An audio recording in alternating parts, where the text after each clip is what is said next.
aujourd'hui, il y a presque exactement 26 ans, j'étais un petit garçon assis devant la télé, complètement abasourdi quand j'ai entendu une nouvelle que je n'ai toujours pas oubliée. Car le 11 juin 2000, Alberto Adriano, âgé de 39 ans, a été agressé par 3 jeunes d'extrême droite et a perdu la vie 3 jours plus tard. Toute l'Allemagne était indignée et les médias ne cessèrent de parler de cette affaire. Une chanson a même été écrite pour Adriano qu'on passait en boucle en Allemagne et qui passe encore à la radio aujourd'hui. Mais au fil des années, l'histoire derrière cette chanson est peu à peu tombée dans l'oubli, alors qu'elle est tout simplement incroyable. C'est pourquoi on revient aujourd'hui sur l'histoire d'Alberto Adriano.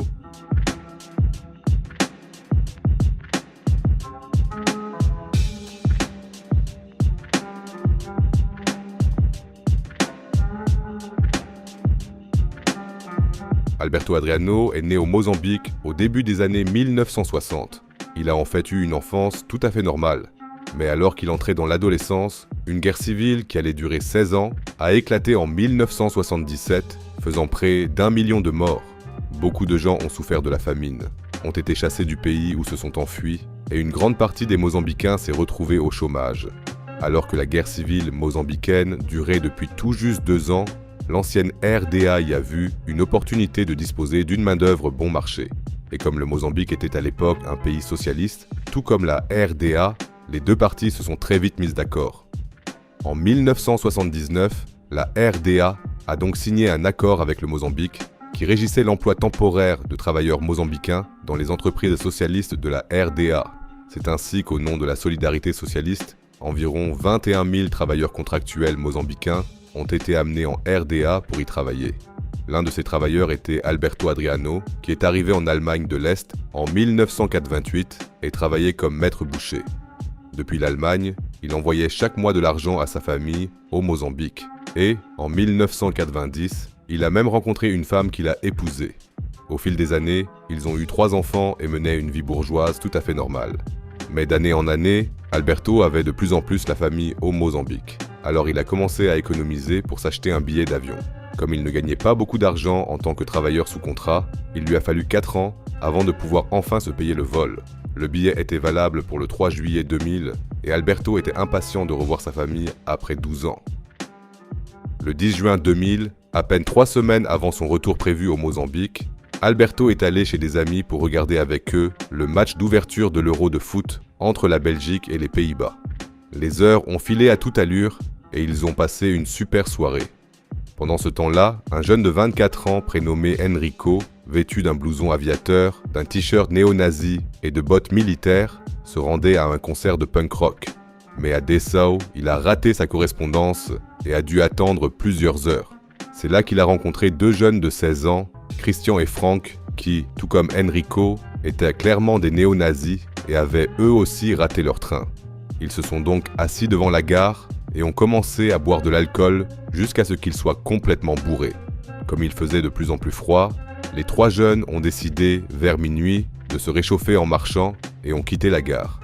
Ils se sont rendus en centre-ville, ont saccagé des lieux et scandé des chants et des slogans d'extrême droite, mais personne n'avait prévenu la police. Puis, ils se sont dirigés vers le parc municipal et ont disparu dans l'obscurité. À ce moment-là, Alberto était justement en train de dire au revoir à ses amis et rentrer chez lui. Depuis la part de ses potes, il devait soit traverser le parc sur environ 500 mètres, soit faire un énorme détour.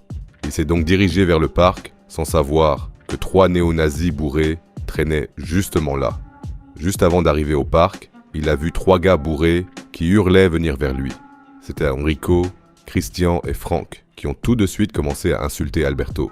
Alberto a simplement essayé de continuer son chemin, mais les 3 gars lui ont barré la route. Puis Enrico a frappé Alberto par derrière à la tête, le faisant tomber inconscient.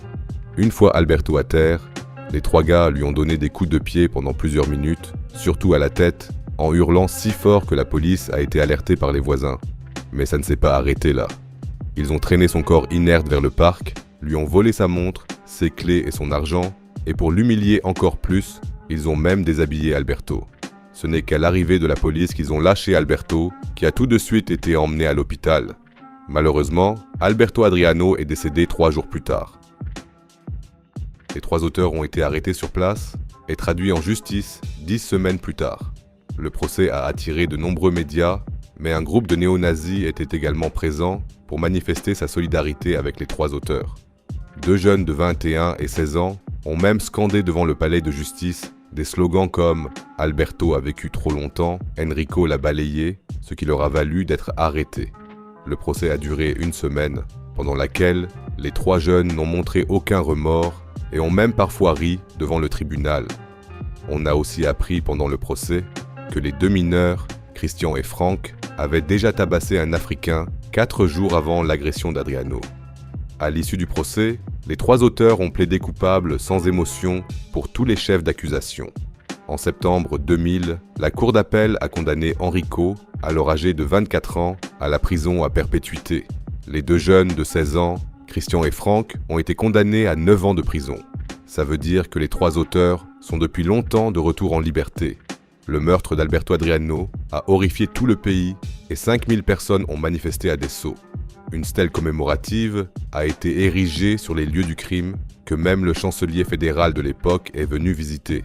Et de très nombreux Afro-Allemands comme D-Flame, Afrop, Samy Deluxe ou DJ Desiu ont lancé un projet de rap appelé Brothers Keepers. Ce projet a compté par moments jusqu'à 80 membres qui se sont tous engagés contre l'extrémisme de droite. Ils ont donné des concerts et composé des chansons dont les recettes ont été reversées aux victimes de la violence d'extrême droite et à leurs familles. Le 2 juillet 2001, ils ont dédié à Alberto Adriano une chanson qui est aujourd'hui un classique intitulée Adriano Letzte Warnung. En tant qu'Afro-Allemand, cette chanson m'a donné un peu d'espoir, mais surtout, elle a fait en sorte que je n'oublie jamais le nom d'Adriano, et j'espère qu'après avoir vu cette vidéo, vous n'oublierez plus ce nom non plus, car l'extrémisme de droite, même si on le passe très souvent sous silence, fait encore aujourd'hui partie intégrante de la plupart des sociétés, et connaît depuis quelques années une recrudescence constante. En Allemagne par exemple, ces extrémistes de droite commettent chaque année plus de 28 infractions, dont environ 1000 sont des actes de violence. Ça veut dire qu'en moyenne, il y a chaque jour 55 délits d'extrême droite, dont 3 sont des actes de violence. En décembre 2000, le gouvernement fédéral allemand a annoncé que 113 personnes avaient perdu la vie depuis 1990 à cause de l'extrémisme de droite. D'autres recherches ont toutefois révélé qu'il y avait eu environ 3 fois plus de victimes. Ça ferait donc 12 meurtres par an. Je crois qu'il n'y a aucune organisation criminelle en Allemagne qui puisse faire mieux que ça. C'est pour ça que je devais absolument réaliser cette vidéo, même si elle ne va peut-être pas générer beaucoup de vues. Parce qu'à l'avenir aussi, on devra aborder exactement ce genre de sujet et ne pas simplement détourner le regard.